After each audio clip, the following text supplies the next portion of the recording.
Hello and welcome back to Remoto, and in this episode we're finally going to be dropping that motor out. So in the last episode we built the workbench for the engine disassembly workbench, and in this episode we're going to be finally dropping the motor out of the frame and putting it on the bench, splitting the crankcase open, getting everything ready for the machinist. So without further ado, let's just get straight into it. So Andrew, roll that intro and let's go. Let's do it.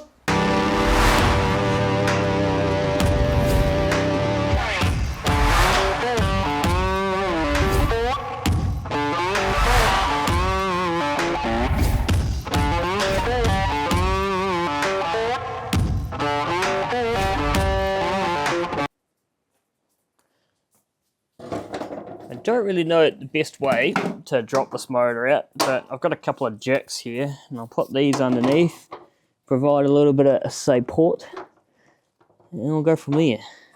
I'll stop it from hurting itself. Okay.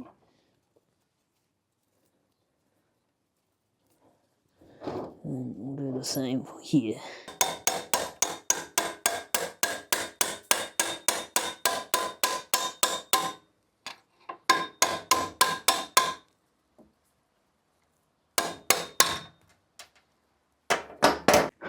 Well, I actually didn't hit the record button of me dropping the rest of the motor out. I don't know why.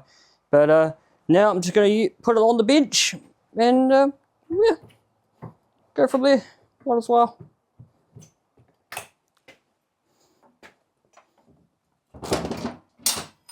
Oh, that's a good weight.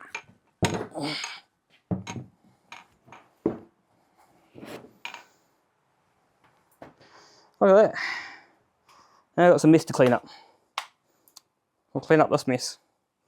Perfect. Right, now the engine is on the bench. We're able to do a little few things. So we need to split this crank casing.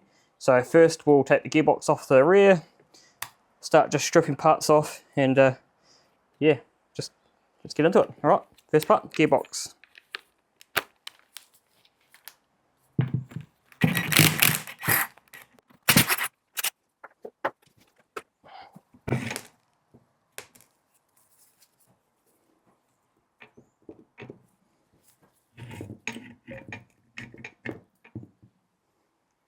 Right, here's the gearbox.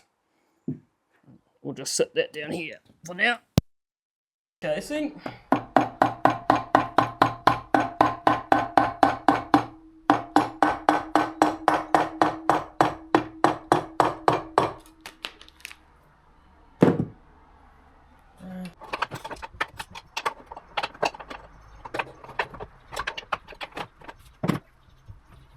Very messy job.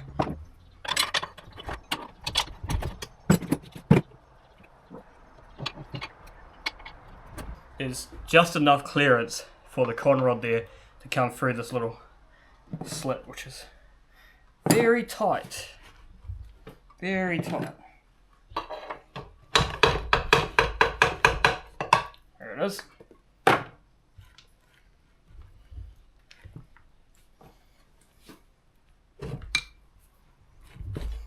Now we're through.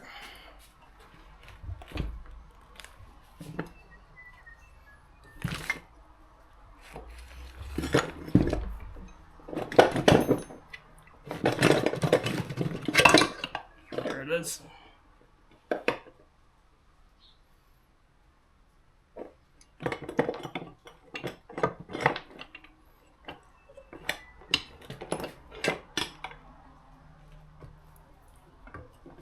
Here is the casing in two.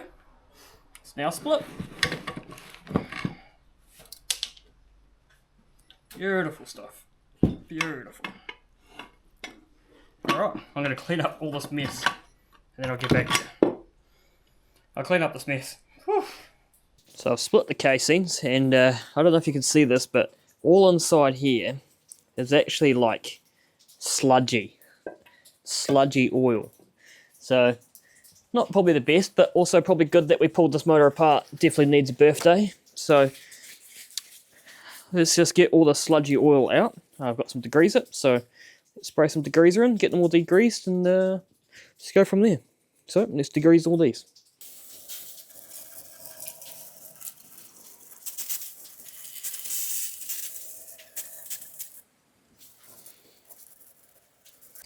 Alright, I'm just going to hose them off and see how much is left to do. I'm going to turn the hose on first.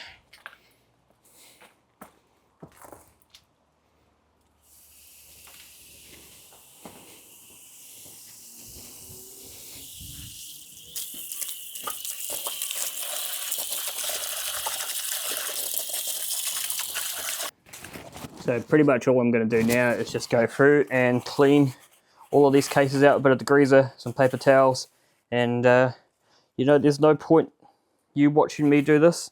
It's just going to be a very tedious task. While I'm here, I'm also going to take off all the studs and stuff like that. So I'll see you when these are all cleaned up. So we'll see you then. When we get this cleaned up, I'll come back to you.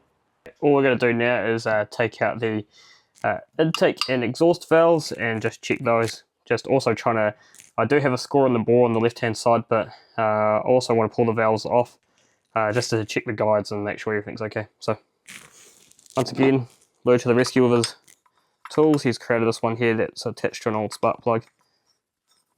Winds into the spark plug hole like that.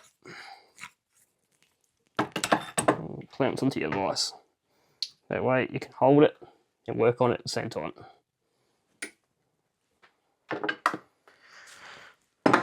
In our tool building episode, we'll be building one of ourselves one of these. So first, you need to get the cap off.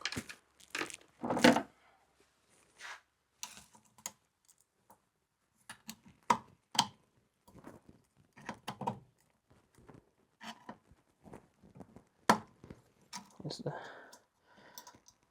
small cap.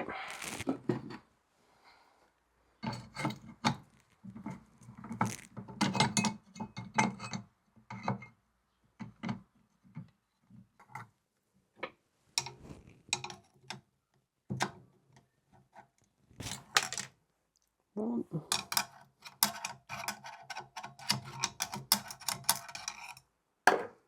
And two.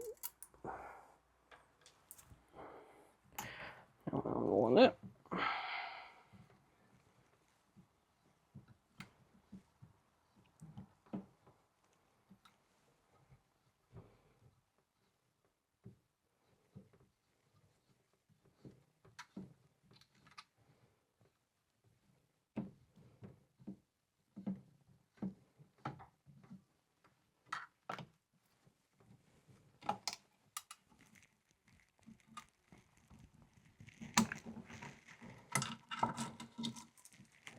Here's the spring out.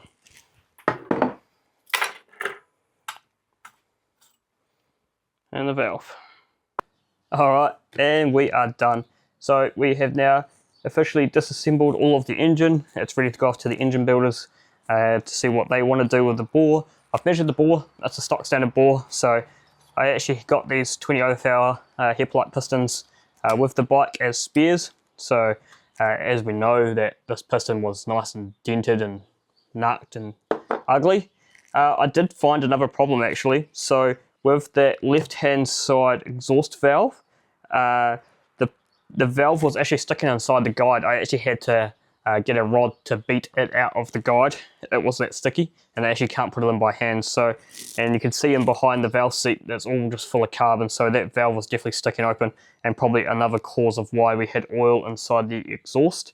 I also found out on the casing on the left hand side of the bike at some point of its life the chain has gone through the casing, the back of the engine casing or the oil tank, and I've put like a polymer, almost like a plasticky kind of pet repair over it. It's solid and it holds, so I'm not too worried about that. We need to go and get these bushings line bored out and repressed. I'm going to create some blocks just to put over these studs. I don't want to take these out as they can be a little bit more difficult to put back in and break the thread, so I'd rather not take them out and I'll leave them in. I'm just going to create a block to go over this to hold them. So that pretty much wraps it all up. I thought I'd show you guys. I got these really cool stickers made up, and so this is the one for the 51 twin, and I got one here for barrel, and then I just got like a real simple cool Remoto logo here. So these are all made of real high quality weatherproof vinyl. These can go on your car, You can do everything like that. If you guys are actually interested in these stickers, have a look in the description below. There'll be a link to my Facebook page. Come and give me a message on Facebook, and I'll sell you some of these stickers. They're very limited runs, so if you want some stickers, get them quick. But I know not other people probably would want them. But if you want some stickers, send me a message on Facebook. I'll send you the details. That's pretty much going to wrap it up. In the next episode, we are going to be cracking on with the wiring loom. I'm not sure in the interim if we're going to make tools for the 500 now that we know what we need. But we'll either be doing the wiring loom or building engine tools. So, thank you again for watching, and I'm going to go see how much this is going to cost me. It's going to be painful, but see you in the next episode. We'll catch you later.